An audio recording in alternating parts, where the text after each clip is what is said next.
Our Q&A for today: am I insane for thinking about taking 3 to 4 unpaid months off just to travel? The background: I'm 25 years old, living in Northeast United States, recently paid off $50,000 in student loans, and now completely debt-free. Around $75K is saved for retirement, and $10,000 is liquid, meaning they have cash that they could spend on 10,000-ish Costco hot dogs if they want to right now today.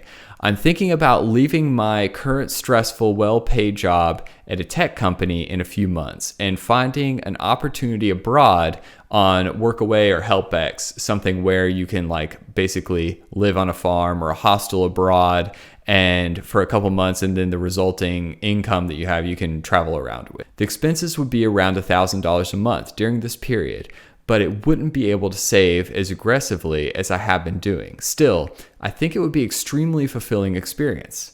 I currently rent, so I'd be at the end of my lease. I don't have a car to unload, and I'd be trimming down on possessions so I could easily keep my belongings with family while I'm away. I'm also a dual citizen and could legally work in Europe for this period. Is this something that would be worth pursuing or just reckless? Has anyone had experience doing something similar? My short answer is to do it. Go do this. I mean, you've thought of all the variables. You can work there. You can have the income.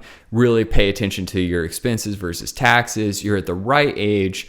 I can remember when I was almost exactly this age, taking a summer and doing the whole backpacking through Europe thing. I mean, it was some of the most valued time I had in my life, in that chapter of my life, in my 20s. And if it's possible for you to be able to do something like this, and that you're going to be able to, you set yourself up for success because you are in a field where you can find a job just, in theory, that easily coming back. This is a great time for you to take it as an opportunity to learn and grow. Maybe package this away in your mind that you could really help this be a career builder for you too.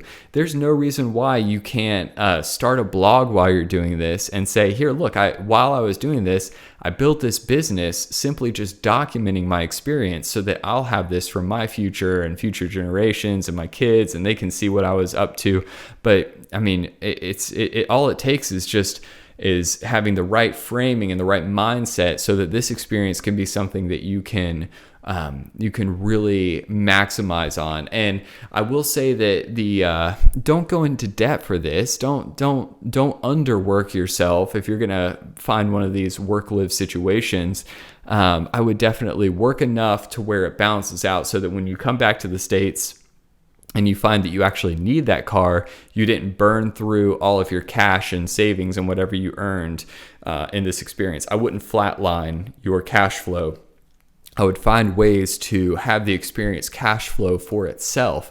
And man, I mean, to have one of these experiences, if it's possible for you to have extended unpaid leave or to just, be able to check out for a season from your job and be able to re-enter it in without the stress and worry of those interim finances, even then, just go for it. This is one of those things where if you are in this age bracket and you're considering one of these opportunities, I just couldn't encourage you enough to just go and just grab life and enjoy it through these experiences. I'm not one of these money coaches out here that says, don't travel, don't work your passions, don't live a fulfilling life. Just, bury your nose to the grindstone and maybe you'll make up for it in your retirement years.